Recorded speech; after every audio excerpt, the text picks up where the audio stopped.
هذه إذاعة إرنا. المستمعين والمستمعات الأفاضل متابعي إذاعة أرينا حيثما كنتم وحيثما يصلكم بثنا، أهلا ومرحبا بكم في مستهل البرنامج العربي لهذا اليوم الجمعة 19 من يوليو.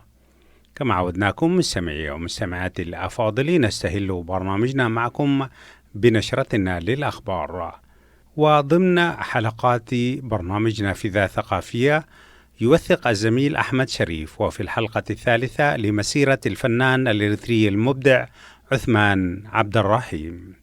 وقبل الاستماع إلى تلك الحلقة نقدم لكم نشرتنا للأخبار فيما يلي أبرز عناوينها. تخفيض حصة الفرد من الخبز في أسمرة، التوقيع بالأحرف الأولى على اتفاق المرحلة الانتقالية في السودان، وأخيرا مصر تسلم ليبيا جثة مواطنة إريترية بالخطأ. المستمعين والمستمعات الأفاضل، كانت هذه عناوين النشرة وإليكم تفاصيلها من إذاعة أرينا.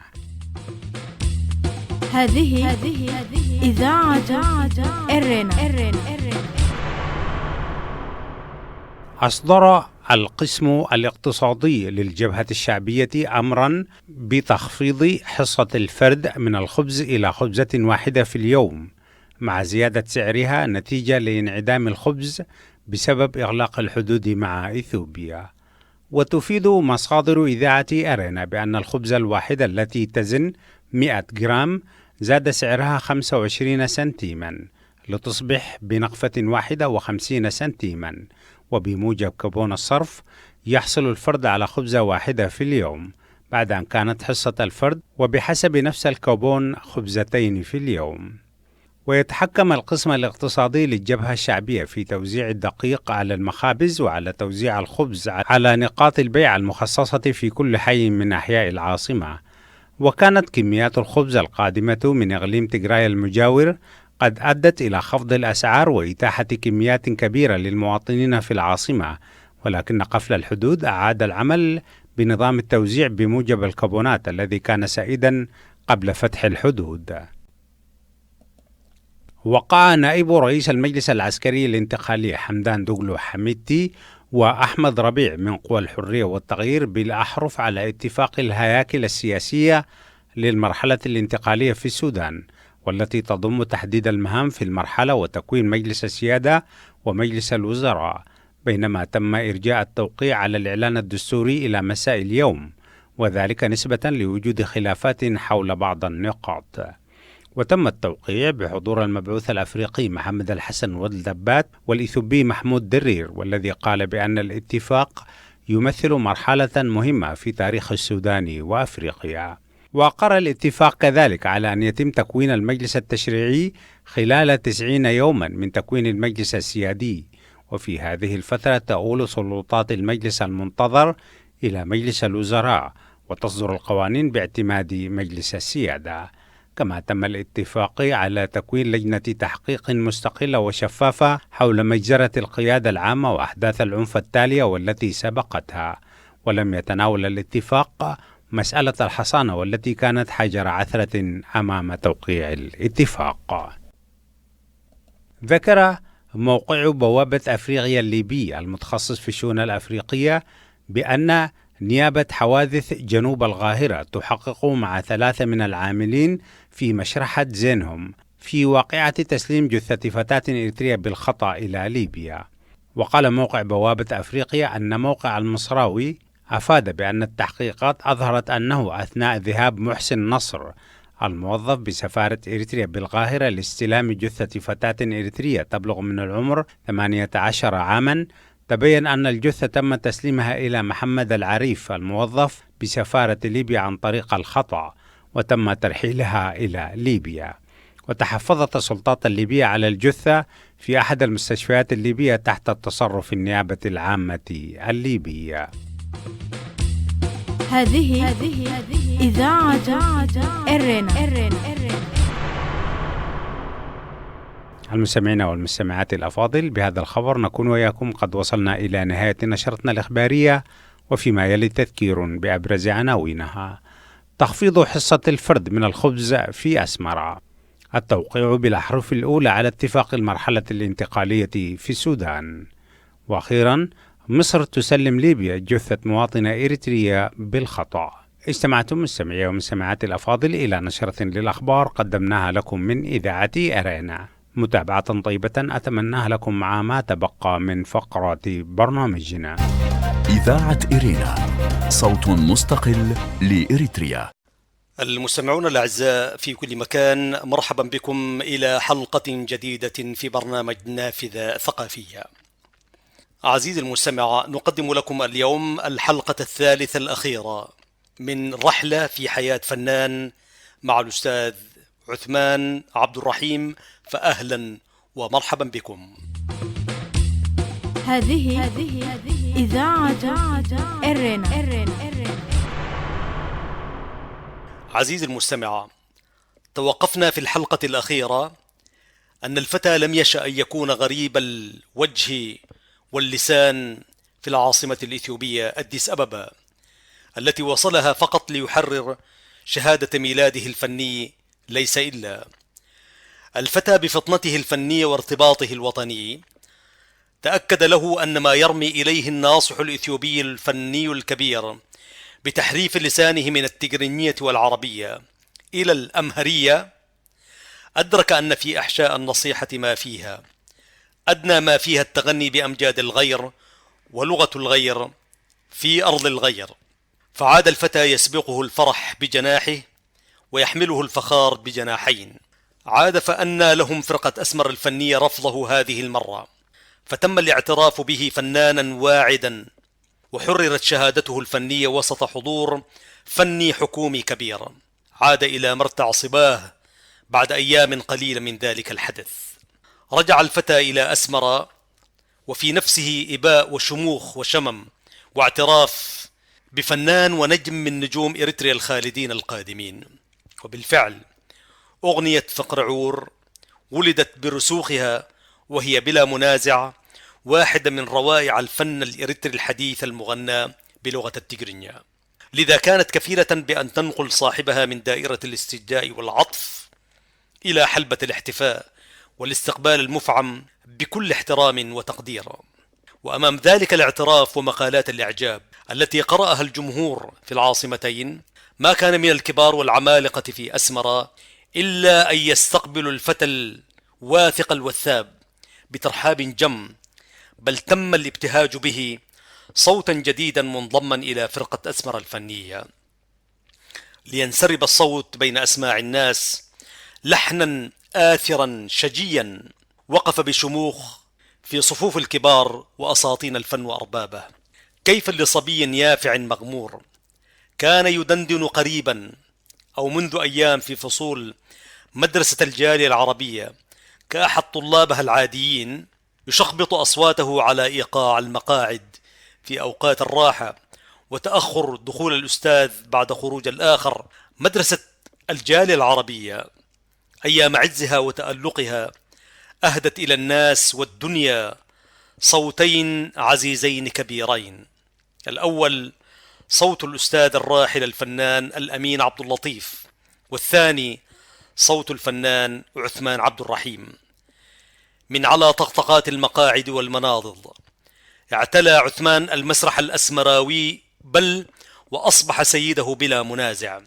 ولو لم يكن عثمان فنانا حقيقيا صادحا لما تمكن من ذلك. إنها أيها الناس الموهبة التي لا تعرف غير هذا الطريق، أيا كانت وعورة المسرح وتعرجات المشهد. عزيزي المستمع، نعم، ابن 17 ربيعا بدأ مجالسة الأصوات الفحلة العتيقة، بل ومزاحمتها باحترام وأدب فني، مع قليل من الشقاوة الشبابية التي مارسها عثمان، بل وأدمنها، أي فكرة الانتقال من فرقة إلى أخرى دون ترتيب. ذلك لنجوميته التي ملأت الآفاق وتقلدها في وقت مبكر، أي تلك النجومية، إذ يعتبر عثمان الفنان الإريتري الوحيد الذي غنى في كل مسارح الفرق الفنية، بدءا من فرقة أسمر الفنية ماتأ إلى فينوس باند، روكيت باند، أسمر باند، وكل الفرق التي لحقت بعد ذلك. فقد كان عثمان فنان الشباك كما يقال. وعلى شهادة الراحل الأستاذ الأمين عبد اللطيف رحمه الله قال: اسمان كانا يمثلان ضمان نجاح أي حفلة يشاركان فيها، عثمان عبد الرحيم وتبره تسفهني. يكفي أن يدرج اسمهما في إعلان وبوستر الحفل سواء في أسمرة أو في أي مدن أخرى أو مدينة أخرى، بل داخل إريتريا وخارجها، تحديدا إثيوبيا. بالتالي عزيزي المستمع، لم يكن غريبا أن يستأذنه بعض الكبار للتكرم عليهم بالتنازل طواعية عن بعض أغنياته، أي عثمان، مثلما فعلها العملاق أبو زيما هاجر عميد الفن الإريتري المغنى بلغة التجرينيا، الفنان الكبير الوطني الراحل أتو برهان سجيد. وقد كان كذلك بحق. الراحل أتو برهان استأذن عثمان عبد الرحيم في أغنية بالحتوت في أني، ذلك بعد أن تغنى بها عثمان في المسرح مرة واحدة استسمحه الكبير في تسجيلها في اسطوانته الخاصة تصبح ملكا خاصا لعميد الفن الإريتري. فما كان من الفتى إلا أن قبل الطلب الكبير من فنان هو أستاذه وشيخه في الفن وغيره. قال عثمان: إنه شرف لي أن يتغنى بواحدة من أغنيات الفنان الوطني الكبير أتو برهان سجيد. كما رشح عن الفنان عثمان في التسجيل التوثيقي عزيز المستمع: لو لم يغني الفنان السوداني الكبير ابن صواردة الموسيقار الراحل محمد وردي لما غنيت. هكذا قالها عثمان صراحة. وقد تقفى عثمان صوت وردي سواء عبر إذاعة أم درمان في قلب العاصمة أسمرة أو في زيارات الراحل وردي لإريتريا في القرن الماضي اقتفاء حثيثا. بل جار الفنان عثمان الفنان وردي في أكثر من عمل، منها أغنية سلامبروت الشهيرة التي أضافت إلى رصيد عثمان الكثير، حيث أكد عثمان أنها كانت مجاراة لأغنية ذات الشامة الفي خديها العام لعلامة للفنان وردي، وأغنية كل كن رقابيت نفير كن بريرا مل اختياب سحالين هزب إريترا. هذه الأغنية أيضا كانت مجاراة كما قال عثمان للأغنية الكبيرة الطير المهاجر لمغنيها الفنان الكبير وردي ولشاعرها الرحمة عليهما. كما جار عثمان عزيز المستمع الفنان السوداني الكبير خليل فرح رائد التجديد في الغناء السوداني رحمه الله، جاراه في أغنية عز في هواك، تلك الأغنية الشامخة السودانية. خليل كان ملحنا وشاعرا ومغنيا مجيدا، كتب أشعاره بالفصحى والعامية السودانية. ولأنه أي عثمان درج على صب أغنياته الوطنية في قوالب غرامية بالإضافة إلى هيامياته وعشقه وجنونه الفني، نعم عثمان تغنى مجاريا خليل فرح وبذات اللحن والتوزيع ولكن بلغة التجرينية. قال عثمان: أنتي والهاجري مبرهتي لبي ملكعكيو قرما وبرهن عيني نافقوتكي حزني من يزنقر لي مقال قني نخو نبر نبحتي. قالها هكذا: أنتي والهاجري مبرهتي لبي ملكعكي وقرما وبرهن عيني نافوغتكي حزني مهنيو زنقر لي مقال قني نخوي نبر نبحتي. هذه الأغنية عزيز المستمع من الأغنيات التي لم يغنيها عثمان كثير إلا في جلسات خاصة وفي أمسيات نادرة. إذاعة إرينا، صوت مستقل لإريتريا. عزيز المستمع، وعلى عادة الكبار فقد تغنى بذات اللحن والتوزيع الفنان الإثيوبي الراحل الكبير طلاهون قسسي. لذا بعض الناس يعتقدون أن أغنية عزة لخليل فرح كانت مجاراة لأغنية طلاهون، والعكس صحيح. الأصل لخليل فرح في عزة في هواك، والمجاراة كانت لكل من طلاهون أولا بالأمهرية ثم عثمان عبد الرحيم باللغة التجرينية. هذه إذاعة إرنا. عزيزي المستمع، عثمان ورغم صغر سنه دخل المسرح الفني كبيرا وشيخا ناضجا مكتهلا في معينه الفني الرفيع كنزا لا يبلى.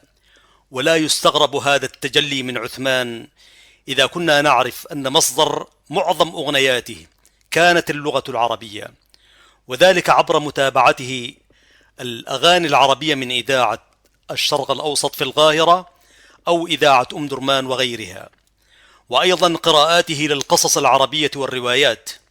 وقد ذكر في التوثيق الإذاعي آنف الذكر أن أغنية فركليتي التي مطلعها مع التفلينا قصراجيرنا أفانية من أشهر أغنيات عثمان التي أضافت إلى رصيده الكثير، كتبها قال بعد قراءته لقصة نصف الليل للكاتب المصري الراحل إحسان عبد القدوس، علما أن عددا من أغنياته أيضا كانت ترجمة لبعض الأشعار أو الكتابات من وحي الشاعر العربي. ليس هذا فحسب عزيزي المستمع، بل لقد كانت الأغنية العربية سودانية كانت أو مصرية حاضرة في الحفلات التي كان يشارك بها عثمان عبد الرحيم في قلب العاصمة أسمرة في ستينيات وسبعينيات القرن الماضي، حيث كان يتغنى بأغاني العندليب عبد الحليم حافظ. تجاسرت حينها عزيزي المستمع وأنا أجري معه المقابلة لصالح إذاعة صوت الجماهير الإريترية، طلبت منه أن يغني واحدة من أغاني الهرم عبد الحليم ليغنيها، ليس اختبارا ولكن فضولا صحفيا، حيث كان يكفيني أن المتحدث هو عثمان. سألته بعفوية، وعلى الفور دندن العندليب الآخر وراح يغني يقول: بتلوموني ليه لو شفتم عينيه حلوين قد ايه، حتقولوا انشغالي وسهد الليالي مش كتير عليه، ليه بتلوموني ليه.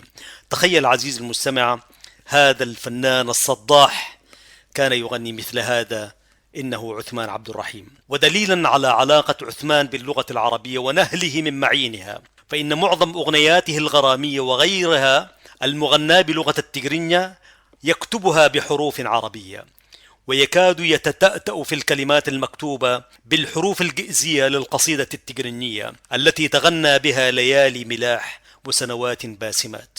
شخصيا عزيز المستمع أخذت عنه تلك الفكرة في كتابة التجرينية بحروف عربية، وأتعمد الآن الكتابة بها، ولم أجد بها صعوبة أبدا في الكتابة أو القراءة.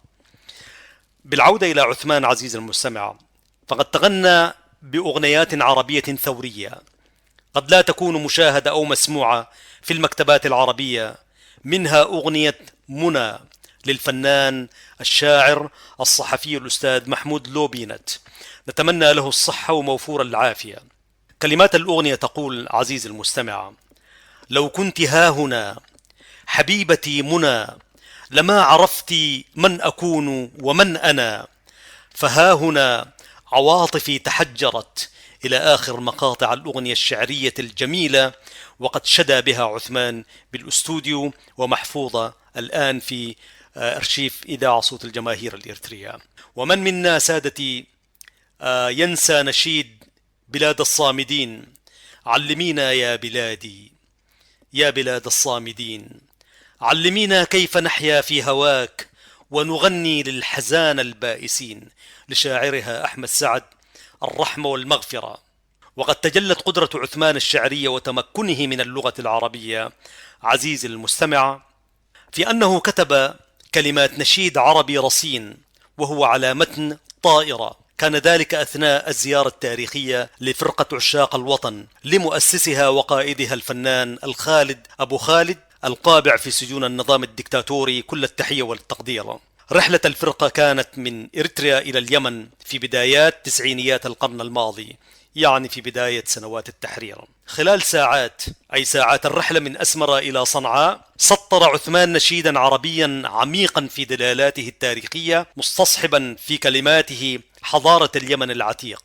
من كلمات ذاك النشيد الذي غناه أيضا في التسجيل التوثيقي، يقول عثمان: أهدي من الأعماق سلام وألف تحية لشعب الجمهورية اليمنية الأبية، سأعزف وأغني للكون والطبيعة، لتاريخ سبأ، شموخ آثار وحضارة عميقة لجمال بلقيس، إلى آخر الكلمات القوية الرصينة. الملفت للانتباه عزيز المستمع، وهذا ما شغل المنشغلين بالمغنى والإعلام في اليمن العزيز، ليس لأنه أي عثمان تغنى بالنشيد العربي الذي كتبه، ولكن لأنه وضعه على لحن سباعي ووزعه بنفسه.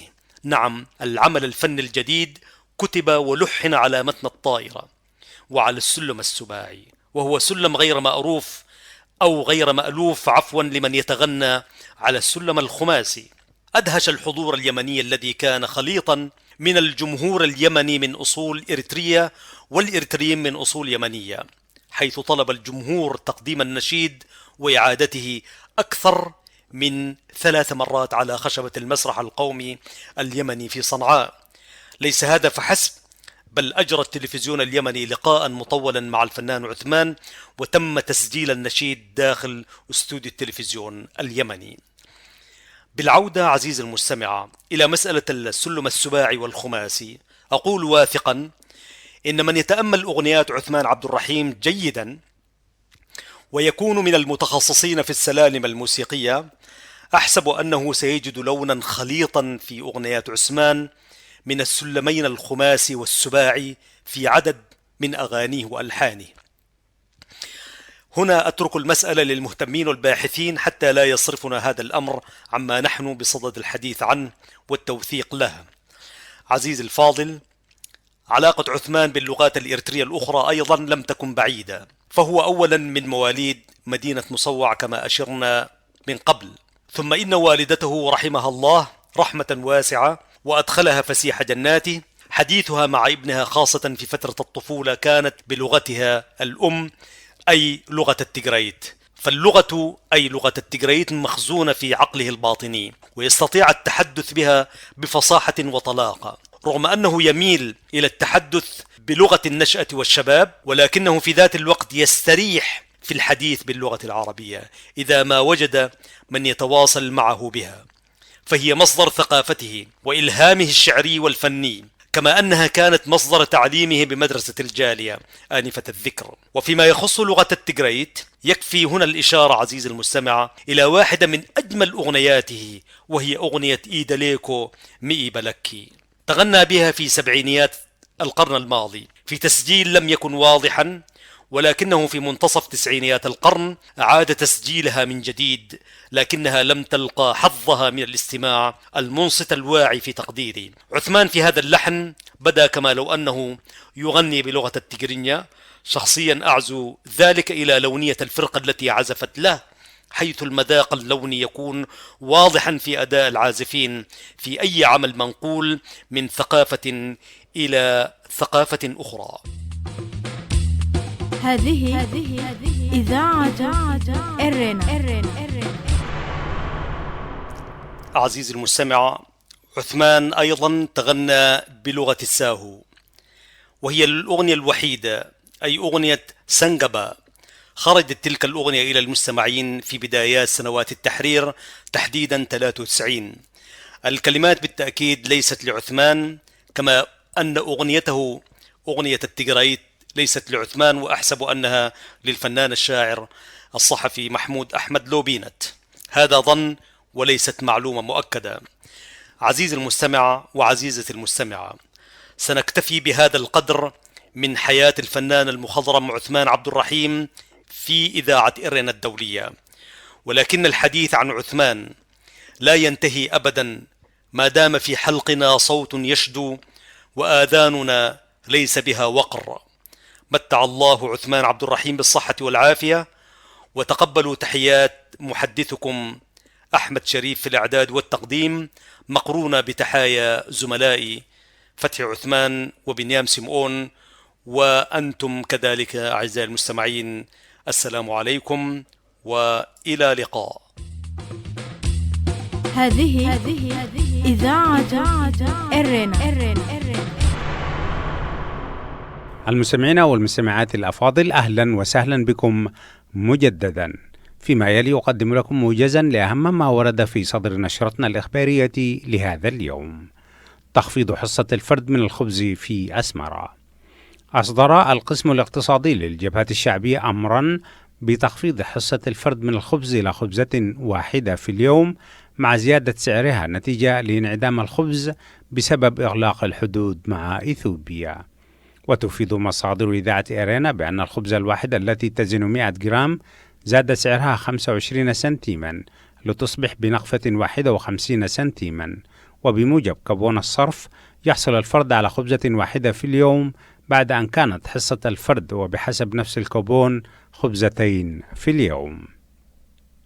التوقيع بالأحرف الأولى على اتفاق المرحلة الانتقالية في السودان. وقع نائب رئيس المجلس العسكري الانتقالي حمدان دوغلو حميدتي وأحمد ربيع من قوى الحرية والتغيير بالأحرف الأولى على اتفاق الهياكل السياسية للمرحلة الانتقالية في السودان، والتي تضم تحديد المهام في المرحلة وتكوين مجلس السيادة ومجلس للوزراء، بينما تم إرجاع التوقيع على الإعلان الدستوري إلى مساء اليوم، وذلك نسبة لوجود خلافات حول بعض النقاط. مصر تسلم ليبيا جثة مواطنة إريترية بالخطأ. ذكر موقع بوابة أفريقيا الليبي المتخصص في الشؤون الأفريقية نقلا عن موقع المصراوي بأن نيابة حوادث جنوب القاهرة تحقق مع 3 من العاملين في مشرحة زينهم في واقعة تسليم جثة فتاة إريترية بالخطأ إلى ليبيا. وتحفظت السلطات الليبية على الجثة في أحد المستشفيات الليبية تحت تصرف النيابة العامة الليبية. بهذا الخبر مستمعي ومستمعات الأفاضل نكون وإياكم قد وصلنا إلى نهاية فقرات برنامجنا لهذا اليوم. وختاما لا يفوتني أن أذكركم دوما مستمعي ومستمعات الأفاضل بأنكم يمكنكم الكتابة إلينا والتواصل معنا على البريد الإلكتروني arabicarena@gmail.com. وحتى الملتقى بكم في حلقة جديدة من برنامج نافذة ثقافية والبرامج الأخرى لإذاعة إيرينا. لكم من زميلي أحمد شريف ومني محدثكم فتحي عثمان ومن زملائي في الإذاعة أطيب التحايا، ودمتم في رعاية الله وحفظه. هذه إذاعة إيرينا.